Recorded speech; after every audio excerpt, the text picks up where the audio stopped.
وقت کم اور مقابلہ سخت، وہ والی بات ہے کیونکہ ڈیڈ لائن آ چکی ہے. جنگ بندی کی جو ڈیٹ ہے وہ 21 اپریل ہے اور پاکستانی وقت کے مطابق کل صبح تک جو ہے یہ ڈیڈ لائن ختم ہونے والی ہے.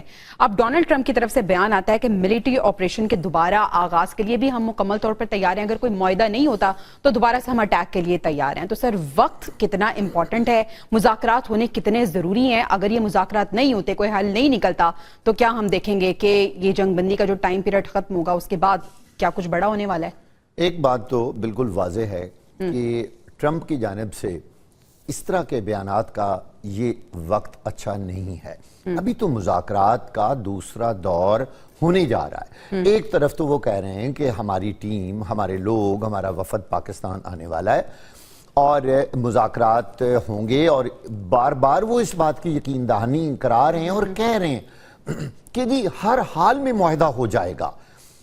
ایک جانب یہ بیان ہے، اور دوسری جانب جب آپ دھمکیاں دیں گے کہ ہم نیست و نابود کر دیں گے، اب دوبارہ ایران کے اوپر بمباری کریں گے، دیکھیں کتنے سخت الفاظ ٹرمپ استعمال کرتا ہے. دیکھیں اس طرح کی باتوں کے بعد پھر رزلٹ اچھا نہیں لگتا. ظاہر ہے دوسرا فریق جو ہے وہ اس سے انوائڈ ہو جاتا ہے، وہ ان کے اندر کتنی ریزسٹنس پیدا ہوگی، غصہ پیدا ہوگا. اگر انہوں نے مولڈ ہونا ہے، کسی بات پہ سائن کرنے بھی ہیں تو پھر نہیں ہوتے. یہ تو دنیا میں یہ اصول ہی نہیں ہے نا جو ٹرمپ اس وقت کرتا جا رہا ہے. اب اس وقت صورتحال یہ ہے کہ ٹرمپ کی جانب سے کوئی وفد امریکہ سے پاکستان کے لیے ابھی تک روانہ نہیں ہوا. دیکھیں ایک لمبا سفر ہے، یہ پتہ نہیں کس طرح کہتے ہیں کہ آج شام وہ آ جائیں گے اور مذاکرات شروع ہو جائیں گے. یہ کیسے ممکن ہے؟ سر ایک سیریس جو ڈسکشن ہے اس کے لیے نان سیریس ایٹیٹیوڈ، کیونکہ کل سے ہم یہ سن رہے ہیں نان سیریس ایٹیٹیوڈ. بالکل آپ نے صحیح لفظ استعمال کیا ہے. آپ دیکھیں کہ یہ کب وہاں سے آئیں گے. اچھا سارے لوگ ہمیں دن رات فون کال کر کے پوچھ رہے ہیں مذاکرات ہو رہے ہیں یا نہیں ہو رہے ہیں، ہو رہے ہیں یا نہیں ہو رہے. تو بھائی دیکھیے اتنا اعتماد کا فقدان ہے دونوں پارٹیوں، دونوں فریقین کے دوران، کہ ابھی تک یہی سمجھ نہیں آ رہی کہ امریکہ کے وفد نے روانہ ہونا ہے نہیں ہونا، وہ روانہ ہو رہے ہیں کب ہو رہے ہیں.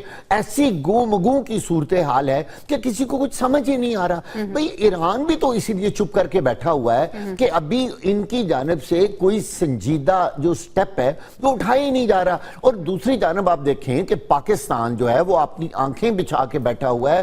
پورا اسلام آباد بند ہے، وہاں کاروبار زندگی بند ہے، دفاتر بند ہیں، اسکول بند ہیں، اور ابھی تک کوئی وفد ہی نہیں آیا. پاکستان کو اس میں اس طرح کا تو نقصان ضرور ہے کہ اس کا جو پورا ایک سسٹم ہے وہ بلاک ہو چکا ہے. وہاں ہائی سیکیورٹی اس وقت انتظارات کیے گئے ہیں. یہ کوئی آسان کام نہیں ہے کہ اتنے بڑے لیول پہ دو وفود کی سیکیورٹی کرنا، ان کا انتظار کرنا، ہوٹلوں کو خالی کروانا، اور پھر سرکاری دفاتر بھی بند ہیں.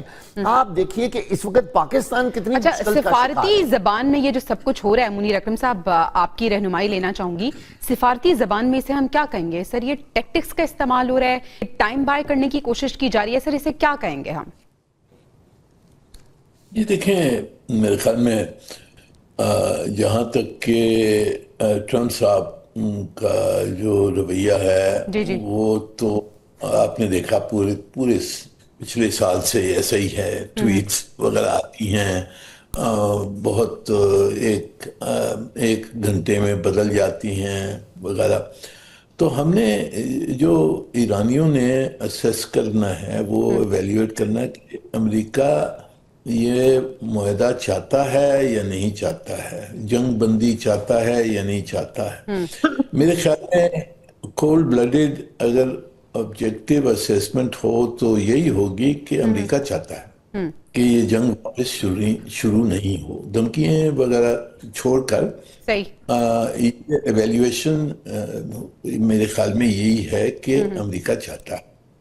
اب اس کے یہ جو مذاکرات جو سیکنڈ راؤنڈ ہونا تھا اس میں جو رکاوٹ آئی ہے وہ امریکن بلاکیڈ کی وجہ سے، اور جو اس کو پھر ایران نے بند کر دیا اس کی وجہ سے. یہ مسئلہ حل ہو گیا تھا پہلے سیز فائر میں، پاکستان کی تحت یہ میڈیشن کے تحت جو سیز فائر اناؤنسمنٹ تھی اس میں حل ہو گیا تھا یہ مسئلہ، کیونکہ ایران نے مان لیا تھا کہ ہرمز کو وہ کھول دیں گے ان کوآرڈینیشن وتھ ملٹری اتھارٹیز وغیرہ، پر انہوں نے یہ کہا تھا کہ ہم کھول دیں گے.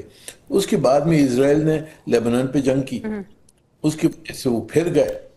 اور پھر ہمارے جو فیلڈ مارشل صاحب وہاں گئے، ایران میں بات چیت کی، وہاں سے امریکہ ٹرمپ نے پھر نیتن کو دبا کر وہاں سیز فائر کروایا جی لیبنان میں. پھر ایران نے اعلان کر دیا کہ ہم نے کھول دیا ہرمز. پھر ٹرمپ صاحب نے کہا کہ نہیں، یہ کھول دیا تو ہے، پر یہ ایران کے اوپر جو بلاکیڈ ہے